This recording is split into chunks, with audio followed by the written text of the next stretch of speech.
Good evening, everyone. The big news this afternoon is the return of the Minnesota members of the Olympic hockey team. The team is due to arrive any minute at the Air Force Reserve Base. A large crowd is on hand for their welcome, and we'll be going there live on the 6 p.m. report. We will also tell you about a $2 million fire. WCCO Television, Minneapolis, St. Paul. From WCCO Television, the Northwest's leading news station, this is the 6 p.m. report.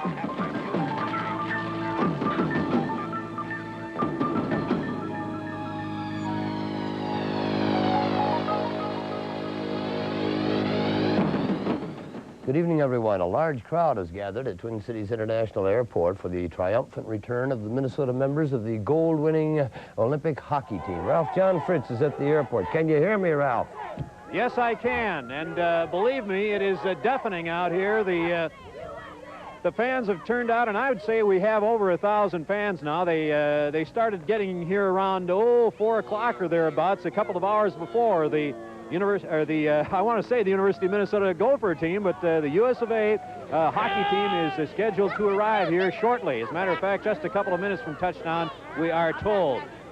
As we said, they started pouring in here early this afternoon. They wanted to get right up next to the action here to see their favorite heroes.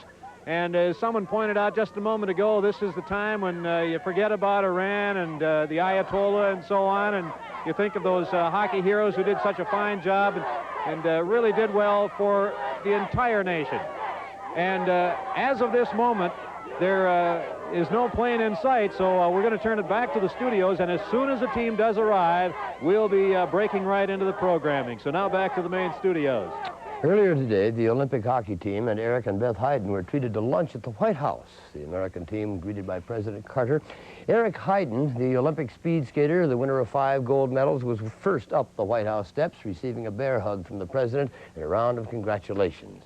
The American hockey team members each greeted by the president, Mrs. Carter. Then it was off to lunch, a speech by President Carter, who told the athletes today is one of the proudest moments he's experienced. The U.S. Olympic hockey team also received a special round of applause in the Minnesota Senate today. Senate Majority Leader Nick Coleman requested that the Senate suspend the rules to recognize the team for winning the gold medal. The state fire marshal tonight is sifting through the rebel... Well, the plane has just arrived, and as you can see, none of the members have yet departed. But I'm telling you, this crowd that has turned out tonight is about as vociferous as can be. I would estimate that there are probably 2,000 or 3,000 people here, but it sounds every much as bit as 8,000 I've heard over at Williams Arena. They have been chanting USA for a couple of hours now here, awaiting their hockey heroes.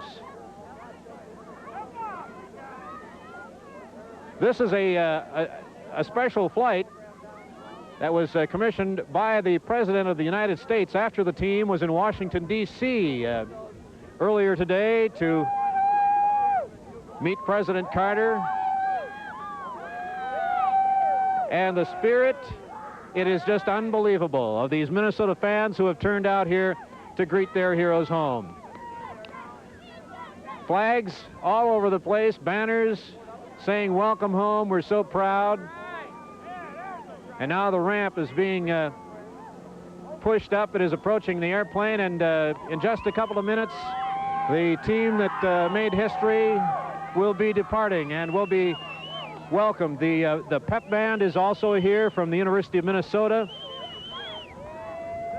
And believe me, with the winds that we have had here, it is cold, and the team is now departing, and we're going to have to leave you from now, but at 10 o'clock, of course, we'll be back with interviews of those players, so we're going to turn you back to the main studios.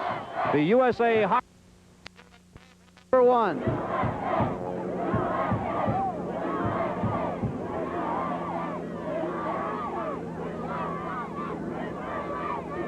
Denny Kraft is standing somewhere. Denny. I'm lost here in the crowd someplace. I don't know if you can still see me. Some of these people have been waiting out here since 4 o'clock this afternoon. They're probably as cold as I am. I understand the temperature is about 9 degrees with a 15 below wind chill. How long have you been here? I've been an hour and a half. Can you find me? Here I am. I haven't seen it. An hour and a half. An hour and a half. They've been waiting out here to cheer on Team USA, and they pick up the chant every now and then, I think, to keep warm.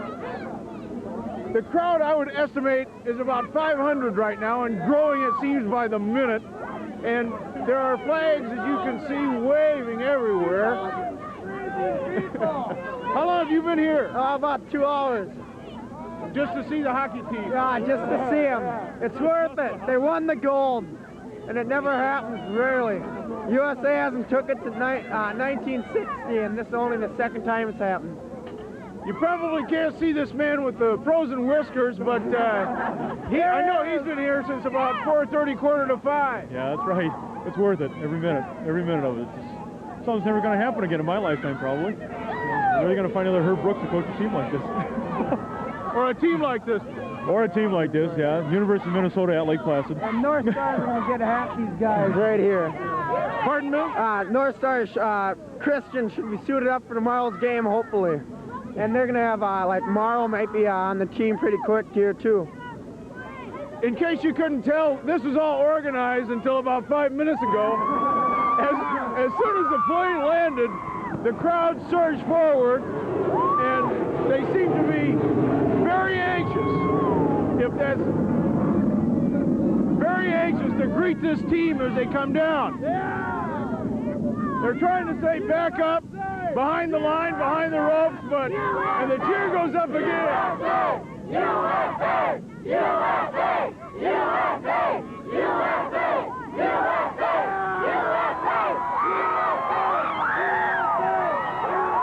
As you can see, the airport support staff is the first people to come off the airplane. And I would suspect, here they come, led by Billy Baker, the captain. Here are the gold medal winners of the 1980 Winter Olympics.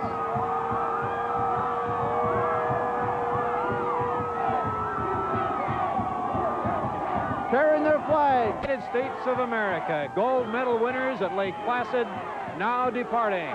And they have just received a thunderous ovation from this crowd of thousands here to welcome home their heroes.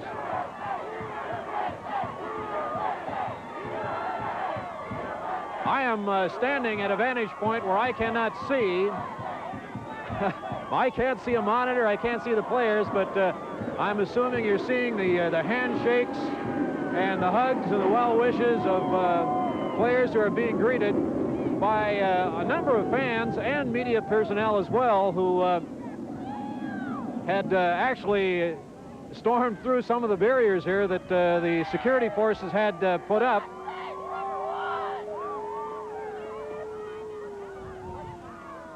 And if this were to be written in a book, this, of course, would be just another chapter of a story that is unbelievable. It started, some people saying, well, could they do it? Little question mark. And as the Olympics kept rolling along, why, they made believers out of a few more, and now we all believe. I should point out here that tomorrow there will be a motorcade beginning in Minneapolis at the First Bank, downtown Minneapolis, and the route is to be announced, and as soon as we find out the itinerary of that route, why, we'll be sure and let you know what it is. Again, a thunderous ovation for players, and as we pointed out earlier, Coach Herb Brooks, we understand, is not on the flight. I have not seen Herb depart. We were told that he went to New York, and of course that could possibly be to look over a job with the New York Rangers. He's of course going to be able to write his own ticket.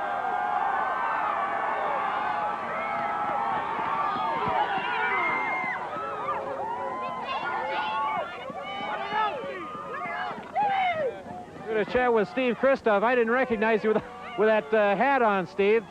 It was just a Super Olympics. How do you feel? What's your emotion at this point? Well, we're just all extremely happy and elated, you know, and glad we could win it for the country. And it just just a great feeling, and I don't know, it's going to be just fun to come back here and have all these people here and have them so happy. I tell you, I see a slight tear in your eye. You have to be kind of choked up at this time, don't you, Steve? It's great. It's now all the hockey we played, it's all been worth it now, and it's just exciting for us. The flags are blowing in the breezes here, and I tell you, the people are really jacked up about this team. Yeah. They no doubt everyone's really excited. I can't believe this. I can't either. We're getting mobbed here, Steve. Talking with Steve Kristoff. And Steve, what are your plans for the future? Well, hopefully I'll escape from the North Stars in the near future. And I think I'll be talking to their management today or maybe tomorrow and see what happens from then. As far as Herb Brooks, did he come back with the team? Oh, yeah, he's on the plane today. He's somewhere here? He's somewhere here. I don't know. Okay, Tom, can I grab Bill a second? Steve, congratulations. All right. Okay, Bill, how you doing? How are you? Pretty good. Congratulations. Thanks a lot. I don't know where our camera is or what, Bill, but what are your feelings at this moment? This is unbelievable. You know, it's been like this in Plattsburgh this morning and in Washington, D.C., you know, when we got there this afternoon. This is unbelievable. I can't, you know, it's just something you just can't explain. Okay, and let's ask Bill Baker what his future holds in store. Well, right now it looks like I'll probably try some professional hockey. Just as a matter right now, I'm getting things worked out. Are you going back to Grand Rapids? For a couple of days, you know, and try to get things straightened out and just take it all in for a couple of days and sit back. And, you know. On the club. Did it take a lot to convince these guys they were winners? No, not at all. Not at all. What are your future plans now? I really don't know. I got a few things going. I'll find out in the next couple of weeks what I'm going to do. Buzz Schneider of Babbitt, congratulations. Thanks a lot. It's been great. Denny Kraft is among all these people somewhere. Denny. I'm lost in the crowd here, Rob. This is just pandemonium. Everybody wanted to get close to the team, to touch him, to talk to him, and they did. They surged forward, and I'm in the middle of it here.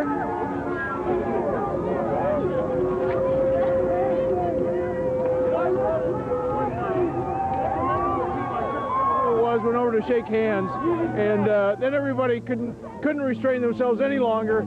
They had to go and touch their heroes. That's the best word to describe it. That way. I've never seen so many flags since Flag Day. They're waving here. Some of them, as you can see, on hockey sticks. Flags attached to hockey sticks. Can you back up a little bit, please? And I don't know how the team is going to get through this crowd. I don't think they'll let them go. Their families are waiting here, families and friends. But I think they've gotten lost in the crowd, too. I'm glad. Okay, Rob, back to you. If you're in that crowd someplace.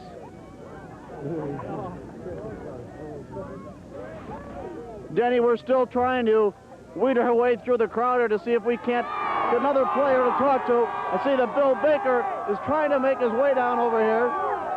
We'll get to Bill. Bill! Bill! Here comes Bill Baker. Yeah!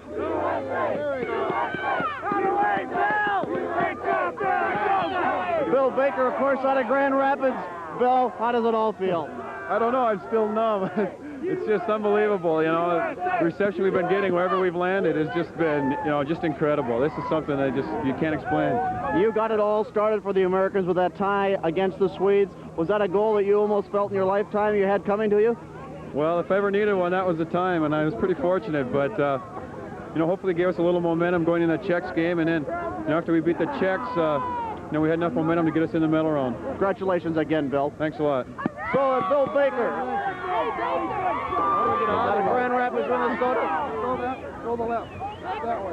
As we're getting surrounded here, Ron, we're going to throw it back to you at the station. All right, thank you very much, Rob. We have a sort of final note to the occasion. Some local folks are trying to organize a motorcade for our Minnesota Olympic heroes. There's one slight stumbling block.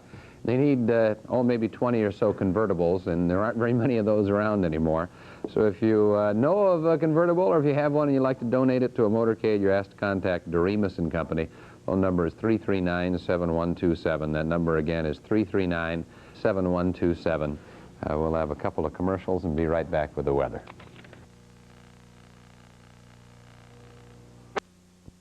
Johnson's persistence paid off during one of those penalty-killing situations, and he netted the insurance goal there to make the final 4-2 USA, and there is no need to describe what happened next.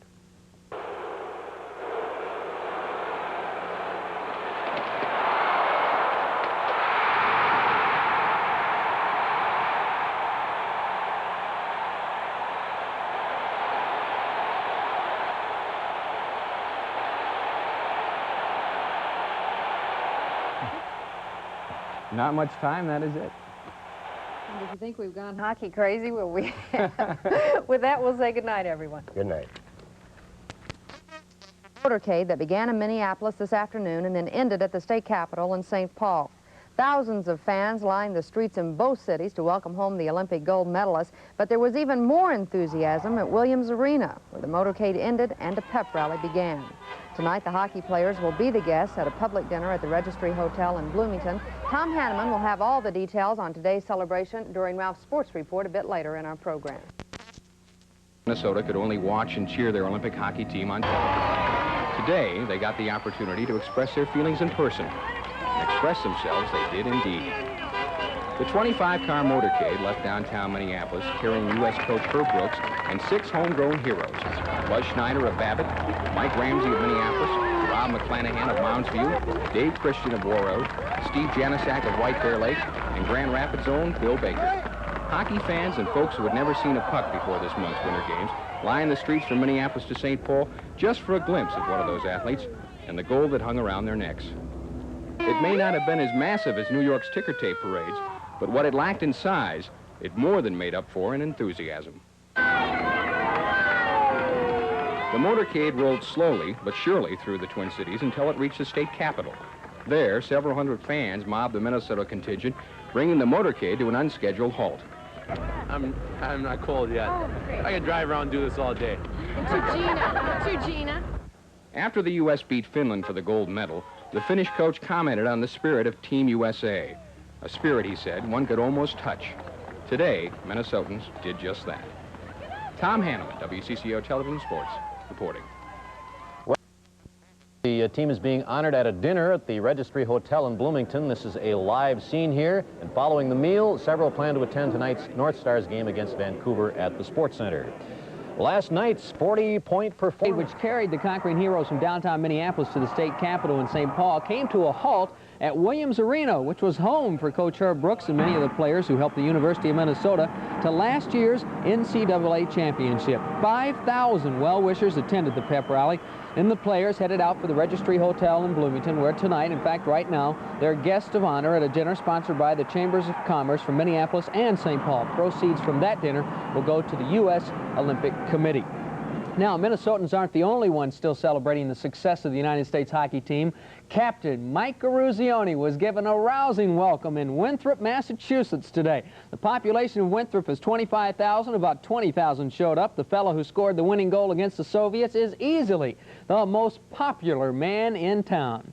I'm not a hero. I'm not. I'm just very happy to be here. I'm glad to be home, and this is better than meeting the president. The crowd then shifted to the Winthrop Elks Club, where a proud father, Eugene Eruzione, talked about the celebration. I never saw 25,000 people come out to see my kid. I couldn't believe it. I saw the whole town. I never saw the whole town before in my life. But I know they all like Mike, and I guess he made me the proudest father in the whole world. Well, he always did anyway. North Stars